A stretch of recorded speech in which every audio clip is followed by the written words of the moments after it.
3년 전 먹물을 뒤집어쓰고 쫓겨났던 명화. 그녀는 이제 청남상단이라는 이름으로 조선 팔도에 그 위세를 떨치고 있었습니다.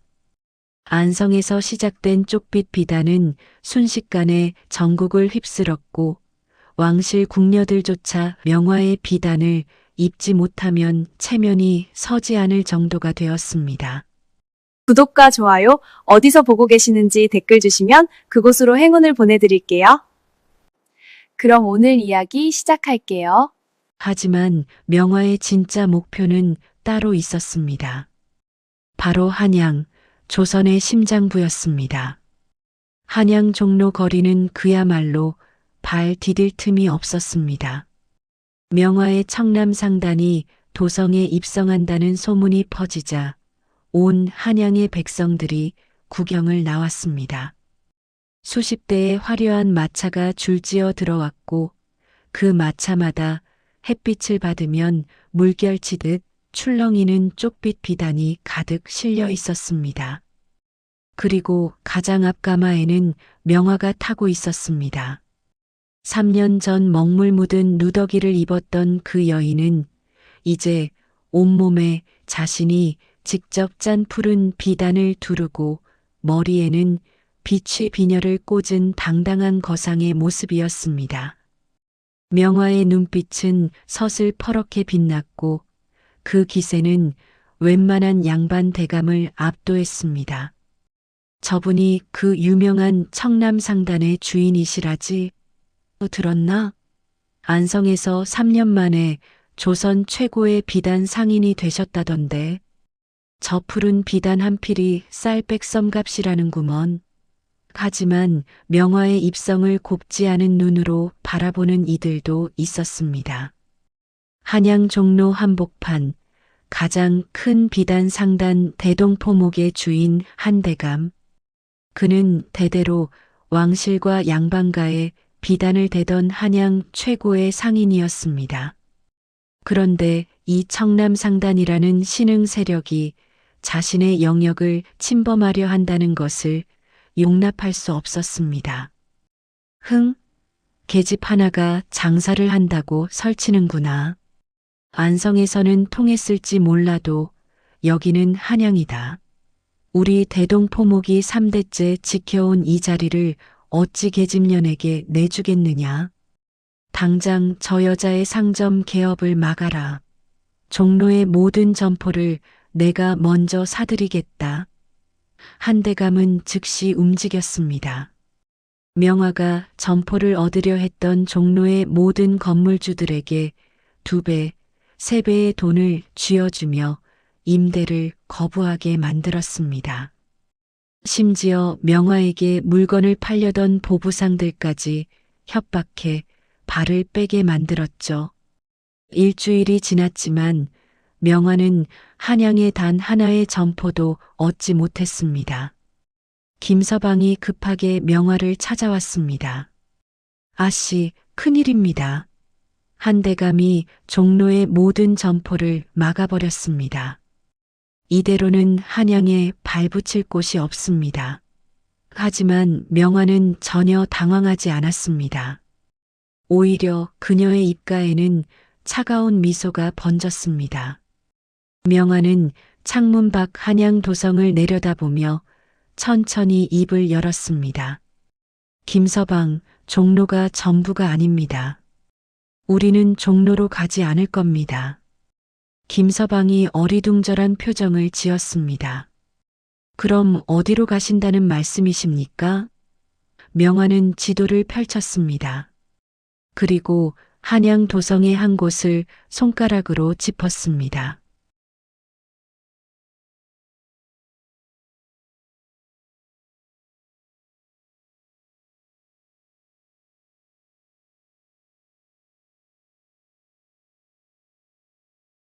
조선에서는 보기 드문 석조 건물이었고 1층은 비단 전시장, 2층은 맞춤 제작실, 3층은 외국 상인 접대실로 꾸몄습니다.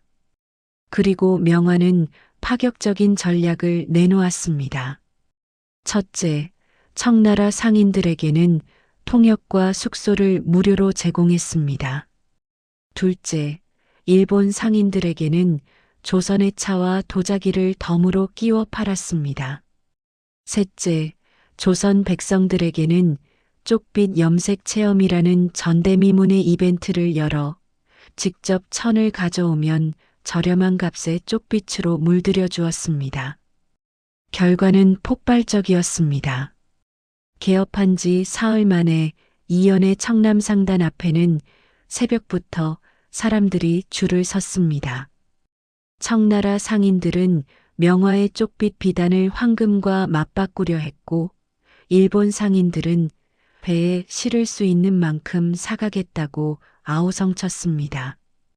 조선 백성들은 자신들의 낡은 옷을 쪽빛으로 물들여 마치 양반처럼 빛나는 옷을 입게 되자 감격의 눈물을 흘렸습니다. 한 달이 지나자 종로의 한대감은 경악했습니다. 자신의 대동포목 매출이 절반으로 줄어든 것입니다.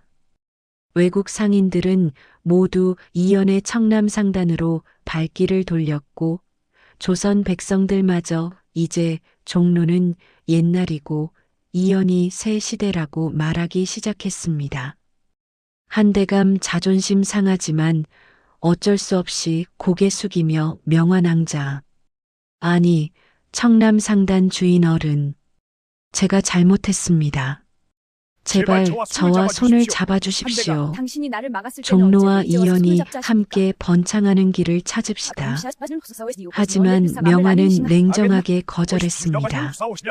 한대감, 당신이 나를 막았을 때는 언제고 이제 와서 손을 잡자 하십니까?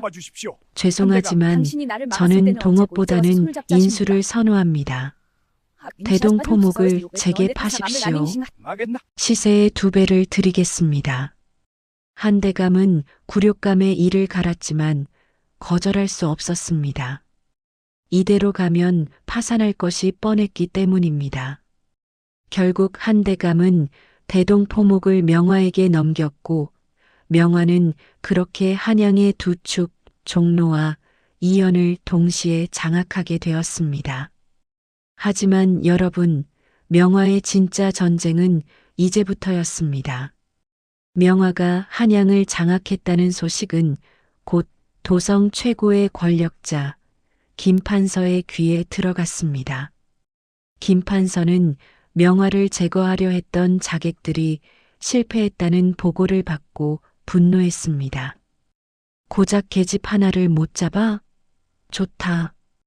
이번에는 내가 직접 나서겠다. 명화가 가진 쪽빛 염료 속에 숨겨진 왕실 비자금 지도. 그것만 손에 넣으면 이 나라의 진짜 주인은 나다. 월양, 내가 나서라. 월양은 김판서 앞에 무릎 꿇고 머리를 조아렸습니다. 이 판서에게 버림받고 거지 신세가 된 월양은 이제 김판서의 첩자가 되어 있었습니다. 그녀는 도끼 어린 눈빛으로 중얼거렸습니다. 명화, 내가 나를 이렇게 만들었다. 이번에는 내가 내 목숨을 끊겠다. 한양을 장악한 명화, 하지만 더 큰 적이 그림자 속에서 칼을 갈고 있습니다. 김판서는 대체 왜 쪽빛 염료를 노리는 걸까요? 왕실 비자금 지도의 정체는 무엇일까요? 그리고 월양은 어떤 음모를 꾸미고 있을까요? 권력과 돈, 그리고 복수가 뒤엉킨 거대한 전쟁, 그 비밀을 아는 순간 당신의 목숨은 바람 앞에 촛불이 되어버립니다. 오늘 명화가 마주하게 될 진실은 바로 그런 것이었습니다. 조선 왕실을 뒤흔들 수 있는, 그래서 수많은 목숨을 앗아간 저주받은 비밀 말입니다.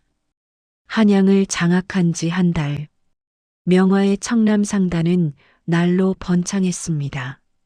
하지만 명화는 이상한 낌새를 느끼기 시작했습니다. 밤마다 상단 주변을 배회하는 수상한 인물들, 그리고 김서방이 가져온 충격적인 정보가 있었습니다. 아씨, 제 옛 동료에게서 들은 이야기입니다. 김 판서가 아씨를 노리는 것은 단순히 비단 때문이 아니라고 합니다. 아씨께서 가지고 계신 그 쪽빛 염료 속에 선대 임금께서 숨겨두신 왕실 비자금의 위치가 암호로 새겨져 있다고 합니다. 명화는 충격에 휩싸였습니다. 시어머니 박씨 부인이 마지막으로 준 그 쪽빛 염료가 단순한 물감이 아니었다는 것일까요? 명화는 급히 비밀 금고에서 염료 상자를 꺼냈습니다. 명화는 촛불을 가까이 대고 염료 상자를 살펴보았습니다. 겉보기에는 평범한 나무 상자였지만 자세히 보니 상자 안쪽 뚜껑에 미세한 글자가 새겨져 있었습니다. 쪽빛 염료를 물에 타면 그 글자가 선명하게 드러난다는 것을 명화는 우연히 발견했습니다. 명화는 떨리는 손으로 염료를 물에 풀었습니다. 그 순간 상자 안쪽에서 푸른 빛을 띤 글자들이 떠올랐습니다. 그것은 한문으로 된 암호문이었습니다.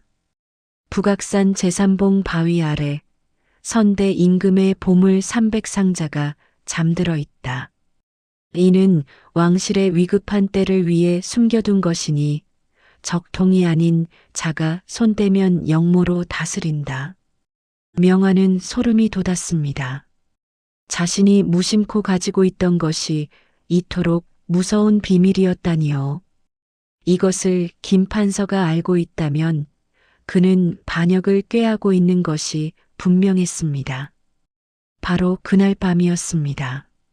명화가 비밀을 알게 된 그 순간 김 판서의 자객들이 청남상단을 습격했습니다. 이번에는 단순한 도적이 아니었습니다. 무술에 능한 무사들 20여 명이 담을 넘어들어왔고 그들의 목표는 단 하나, 명화의 목숨과 염료 상자였습니다. 김서방이 칼을 뽑으며 명화를 지켰습니다. 아씨, 뒷문으로 피하십시오. 제가 여기서 막겠습니다. 하지만 적의 수가 너무 많았습니다. 김서방의 어깨에 칼이 꽂히고 피가 흘러내렸습니다. 김서방, 안 돼요. 바로 그 순간 상단의 대문이 우르르 열리며 또 다른 무리가 들이닥쳤습니다. 하지만 이들은 명화를 공격하지 않았습니다. 오히려 김 판서의 자객들을 베기 시작했습니다. 그 선두에는 30대 중반쯤 되어 보이는 늠름한 무관이 서 있었습니다. 김 판서의 역적 무리들, 감히 왕명을 받은 어사의 조사 대상을 해치려 하느냐. 모두 칼을 버려라. 그는 바로 암행어사 이도령이었습니다. 젊은 나이에 강직함으로 이름난 그는 김 판서의 영모 정황을 조사하던 중 명화가 위험에 처했다는 정보를 입수하고 급히 달려온 것이었습니다. 자객들은 순식간에 제압되었고 명화는 이 여사 앞에 무릎을 꿇었습니다. 대감, 아니 어사나리, 소녀를 살려주셔서 감사합니다. 이 여사는 명화를 일으켜 세웠습니다. 그리고 조용히 말했습니다. 명화 낭자, 당신이 가진 염료 상자는 이 나라의 운명이 달린 것이오. 김 판서는 이미 영모를 꾀하고 있소. 그는 왕실 비자금을 손에 넣어 군사를 일으키려 하고 있소. 당신의 협조가 필요하오. 명화는 결단을 내렸습니다. 자신의 복수는 중요했지만 나라가 무너지면 자신의 성공도 의미가 없다는 것을 깨달은 것입니다. 어사나리, 제가 미끼가 되겠습니다. 김 판서를 유인해서 증거를 확보할 수 있도록 돕겠습니다. 명화는 대담한 계획을 세웠습니다. 김 판서에게 직접 서신을 보내 자신이 왕실 비자금의 위치를 알게 되었으니 거래를 하자고 제안한 것입니다. 그 대가로 한양 상권 전체를 요구했습니다. 김판서는 명화의 제안에 속았습니다. 그는 탐욕에 눈이 멀어 이것이 함정일 수도 있다는 의심조차 하지 못했습니다.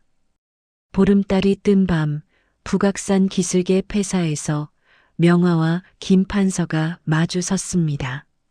김판서는 수십 명의 무사를 대동했고 명화는 김서방과 단둘이 나타났습니다. 명화, 내가 알아서 기어 들어오는구나. 좋다. 염료 상자를 내놓아라.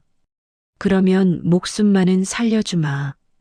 명화는 상자를 꺼내 들었습니다. 하지만 넘겨주지 않았습니다. 김판서, 당신이 영모를 꾀한다는 것을 나라가 이미 알고 있소. 지금이라도 항복하시오. 김판서는 미친 듯이 웃었습니다. 영모라니, 증거가 어디 있느냐? 내가 무슨 수로 나를 잡겠다는 게냐? 바로 그 순간 폐사 사방에서 왕실 금군들이 우르르 쏟아져 나왔습니다. 이 여사가 칼을 들고 나타났습니다. 김판서, 내가 한 모든 말을 이 여사가 직접 들었다. 왕명을 받들어 너를 영모죄로 체포한다. 김판서는 경악했습니다. 그는 자신이 함정에 빠졌다는 것을 깨달았지만 이미 늦었습니다. 금군들이 김판서와 그의 무사들을 결박했습니다. 하지만 여러분, 한 사람이 그 현장을 지켜보고 있었습니다. 바로 월양이었습니다. 그녀는 김판서의 명령으로 멀리서 상황을 지켜보고 있었는데 김판서가 잡히자 급히 도망쳤습니다. 월양의 눈에는 명화를 향한 뼈에 사무치는 증오가 타올랐습니다. 명화, 내가 나를 이 지경으로 만들었다. 김판서도 망했으니 이제 내가 직접 내 숨통을 끊겠다. 김판서를 무너뜨린 명화, 하지만 진짜 위험은 이제부터입니다. 모든 것을 잃은 월양이 마지막 복수를 준비하고 있습니다. 그리고 명화가 지켜낸 왕실 비자금, 그 보물은 정말로 존재하는 걸까요? 광기에 휩싸인 여자의 최후와 감동의 결말. 오늘 밤 명화는 그 질문의 답을 찾게 됩니다. 그리고 그 답은 그녀가 예상했던 것보다 훨씬 더 가혹하고 동시에 놀랍도록 아름다운 것이었습니다. 김판서가 체포된 후 한양은 발칵 뒤집어졌습니다. 조정 최고 권력자 중 한 명이 영모를 꾀했다는 사실의 조야가 술렁거렸고 명화는 하루아침에 나라를 구한 의인으로 칭송받았습니다. 임금은 명화를 궁으로 불러 직접 치하했고 왕실 비단 어용상인이라는 최고의 영예를 내렸습니다. 명화, 경이 없었다면 이 나라는 큰 화를 입을 뻔했소. 경의 지혜와 용기에 짐이 깊이 감사하오. 앞으로 왕실의 모든 비단은 경의 손에서 나올 것이오. 명화는 머리를 조아렸습니다. 하지만 그녀의 가슴 속에는 복잡한 감정이 소용돌이쳤습니다. 자신은 단지 복수를 위해 움직였을 뿐인데 나라를 구한 영웅이 되어버린 것입니다. 명화가 상단으로 돌아오자 건강을 완전히 회복한 박씨 부인이 기다리고 있었습니다. 박씨 부인은 명화를 끌어안으며 눈물을 흘렸습니다. 명화야, 내가 해냈구나. 우리 가문의 쪽빛을 지켜냈을 뿐 아니라 나라까지 구했구나. 내 시아버지가 살아계셨다면 얼마나 자랑스러워 하셨을까. 명화는 시어머니의 품에서 처음으로 펑펑 울었습니다. 지난 3년간 참아왔던 모든 눈물이 쏟아져 내렸습니다. 어머니, 저는 그저 살고 싶었을 뿐입니다. 어머니께서 주신 그 쪽빛만 있으면 세상 어디서든 살 수 있다고 믿었습니다. 박씨 부인은 명화의 등을 토닥였습니다. 그래, 잘했다. 이제 우리는 정말로 자유롭구나. 하지만 평화는 오래가지 못했습니다. 그날 밤 폭풍우가 몰아쳤습니다. 천둥이 치고 번개가 번쩍이는 가운데 청남상단의 담장을 넘어 한 여인이 칼을 들고 침입했습니다. 바로 월양이었습니다. 월양은 이미 정상이 아니었습니다. 머리는 산발이 되었고 옷은 누더기가 되어 있었습니다. 김판서마저 잃은 그녀에게 남은 것은 오직 명화를 향한 증오뿐이었습니다. 명화, 나와라. 내가 나를 이 지경으로 만들었다. 오늘 밤 너와 나 중 하나는 죽는다. 명화는 월양의 외침을 듣고 밖으로 나갔습니다. 빗속에서 마주선 두 여인. 한 명은 조선 최고의 거상이 되었고 한 명은 모든 것을 잃은 미친 여자가 되어 있었습니다. 월양, 그만두시오. 당신이 나를 원망할 이유가 없소. 당신이 스스로 탐욕에 빠져 몰락한 것이오. 월양은 칼을 휘두르며 명화에게 덤벼들었습니다. 닥쳐. 내가 없었다면 나는 이 판서 댁의 안주인이 되었을 것이다.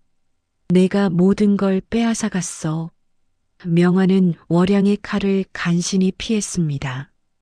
김서방이 달려와 월양을 제압하려 했지만 월양은 미친 힘을 발휘했습니다.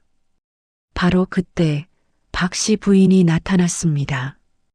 그녀는 월양과 명화 사이에 섰습니다. 월양아, 그만두거라. 내가 원망할 사람은 명화가 아니라 바로 나다. 월양이 놀라 멈칫했습니다. 무슨 소리요? 박씨 부인은 천천히 말했습니다. 내가 내게 말하지 않았느냐? 내가 우리 집에 들어왔을 때 나는 너에게 경고했다. 탐욕을 부리지 말고 명화를 존중하라고. 하지만 너는 내 말을 듣지 않았다. 내가 내 아들을 꼬드겨 명화를 팔아넘기려 했을 때 나는 이미 모든 것을 알고 있었다. 월양은 충격에 휩싸였습니다. 그럼 그때 제가 이 판서를 부추긴 것을 아셨단 말입니까? 박씨 부인은 고개를 끄덕였습니다. 그렇다. 하지만 내 아들을 감옥에 보낼 수는 없었다. 그래서 명화를 내쫓는 척하며 살렸다. 너를 벌하고 싶었지만 내 아들이 사랑한다기에 참았다. 하지만 이제는 끝이다. 박씨 부인은 월양에게 다가갔습니다. 월양아, 내게 마지막 기회를 준다. 칼을 버리고 떠나거라. 내가 마지막 은전 한 양을 줄 테니 새 삶을 살아라. 월양은 무릎을 꿇고 주저앉았습니다.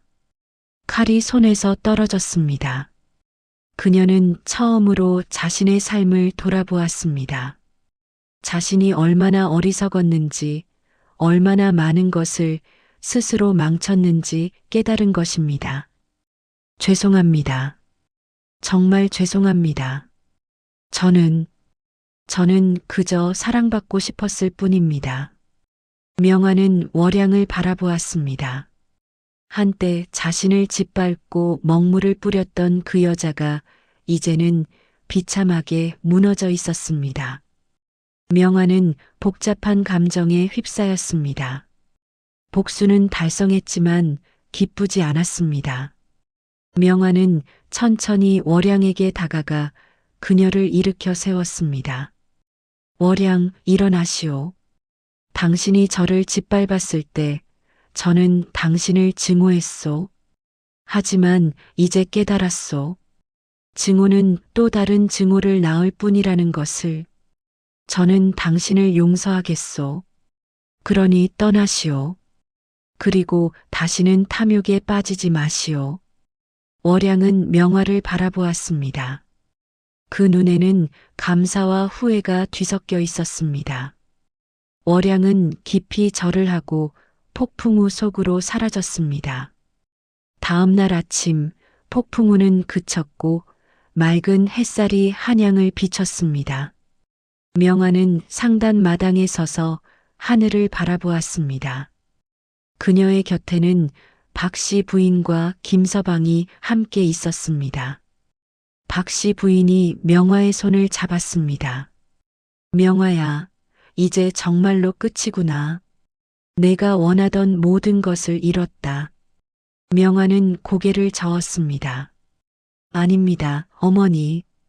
이제 시작입니다.